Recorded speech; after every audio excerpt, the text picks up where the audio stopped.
Well, I got banned from live streaming on YouTube. Lasted about a month since monetization. Whatever. Afroman's court case was the biggest win for America in years. There's been nothing but bad shit happening, bad news, the infiltration of foreign governments, inflation, costs skyrocketing, and finally, for a day, we got a win as the American people. If you don't know the story, Afroman got raided back in 2022 under kidnapping reports. I'm not sure why he was raided originally. I think some disgruntled fans or something swatted him or called in a false police report or something. They raided his house. They kicked his door down. They found nothing. He asked them to pay for it. They said no.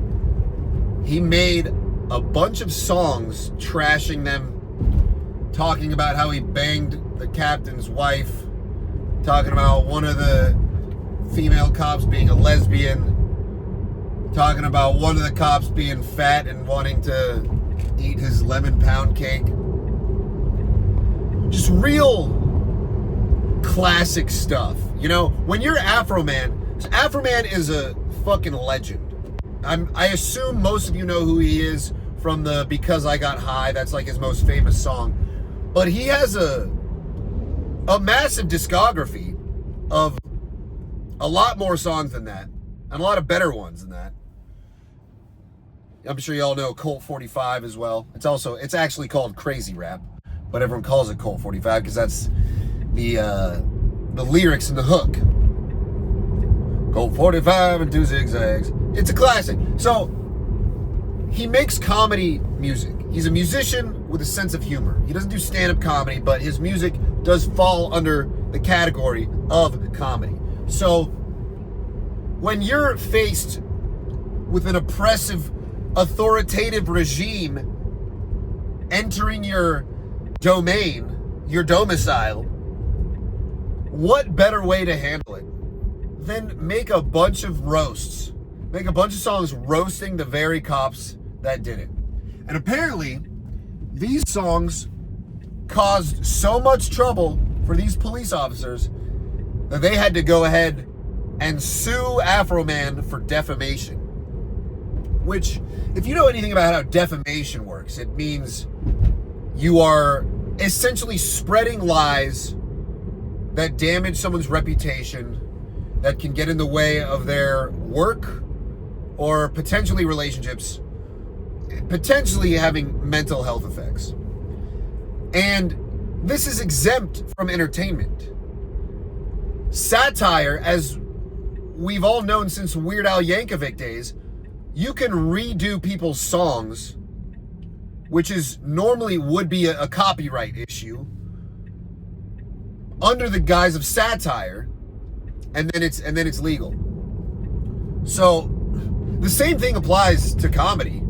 The same thing applies to music. All entertainment, really. It's you can say whatever you want about anyone if it's intended to be a joke, if it's intended to be entertaining.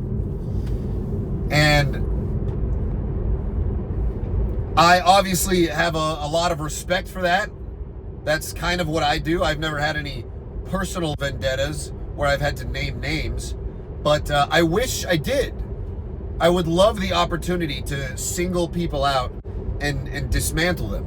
That sounds fun. So, and the videos from the court cases were just, delicious. It was beautiful. These cops, these full-grown men, adult police officers, are sitting there in court saying, Afroman hurt my feelings. Afroman ruined my relationship with my wife. And they're like, but he didn't actually sleep with your wife, right, Mr. Officer? And he's like, well, I don't know. So he's under oath. A police officer admitted Afroman might be fucking his wife.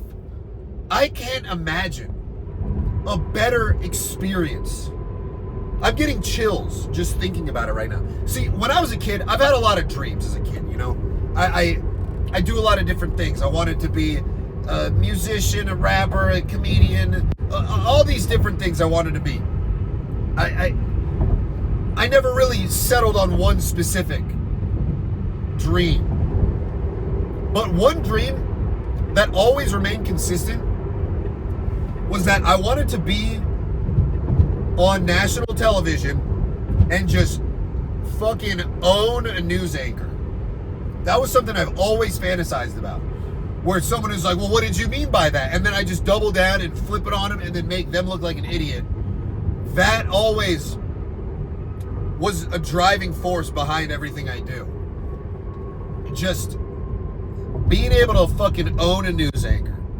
It's a weird dream. I don't really mention it much because it's kind of vague and arbitrary and not really connected to anything. But I never even considered owning police officers in court. Like, what?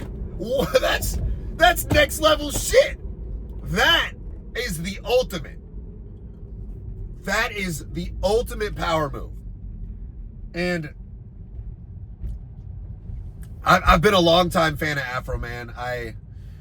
Me and my buddy Chuck saw him in concert back in, I don't know, 2016, 2015 in San Diego. I think we smoked a blunt with him.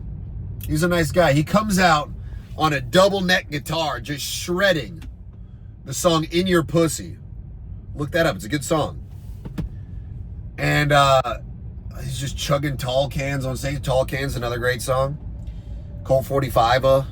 Yeah. If you haven't delved into Afroman's discography, now's your time. Now's your time. So, he shows up in a fucking, in an America flag suit. And then his lawyer was some guy with a big old beard, looked like a garden gnome. That was like, you know, music is supposed to be for entertainment. None of this was supposed to be taken literally. And then he referenced, he checks his notes and he goes, I think you've heard the song, Fuck the Police. I believe I'm saying that correctly. And by NWA, he references that song and he's like, hip hop is a cultural expression of their experiences. And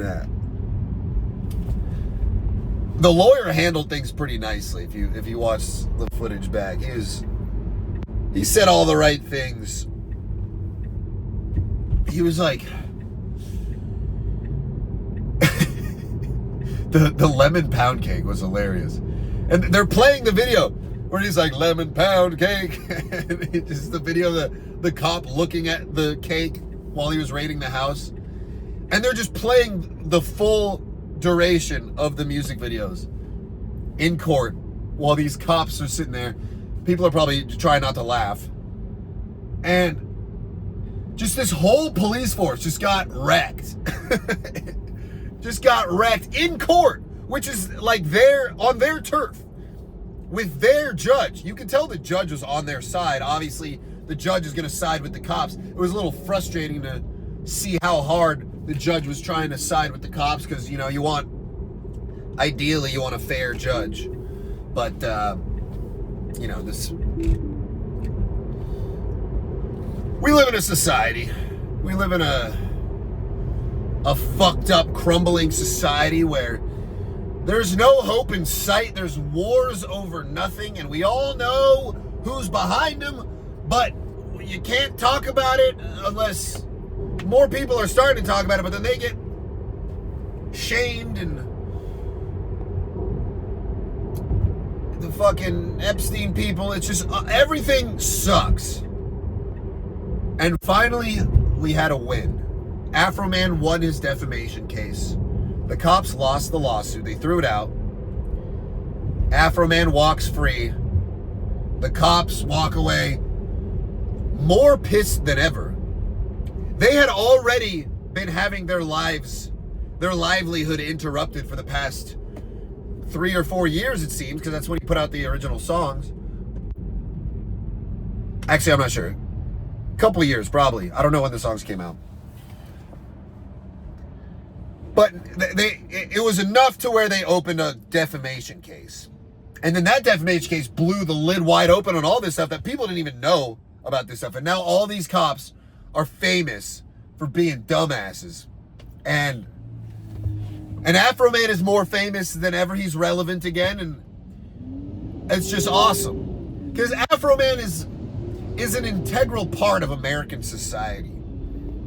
All those songs we grew up on formed a bond. When you meet someone else, when you're 14 years old on a cruise ship with your family, and you meet some other 14-year-olds, and they know the song, the lyrics to the song, Go 45 and 2 zigzag. Immediate friendship, immediate bond. That song brings people together. People that when that song comes on, everyone sings along to it. It's beautiful, really. I mean, as much as I'm against the indoctrination of the media and how it brainwashes, I always give credit to the fact that it brings commonalities to people. Like Hollywood is evil and stuff, but when you reference Anchorman, you can make a friend, that kind of thing. But Afroman wasn't even involved in Hollywood. He never got into the satanic sacrifice stuff. That's why he never made it like super big, like top 40 on the radio. He remained an underground legend because he just did his own thing, stayed true to himself, built a cult-like following, and his message just transcended through the billboards and the radios, and he didn't need any of that shit. So I'm a few days late on posting this. I got a little case of the sniffles for a few days, and I was out of commission, which fucking sucks. But yeah, man, I'm glad we finally had a positive thing happen in this country, and it was only for that one day. And may the day of March 18th, 2026 live forever in infamy, forever in our hearts. And thank you, Afroman, for your service, for everything you've done for America, for me, for yourself. I don't know. But yeah, I'm like and subscribe and shit. I don't know. I have nothing else to say at this point, and I'm gonna hang up and I'm gonna remember like 10 more things to say. But I'm gonna upload this. I'll see you guys.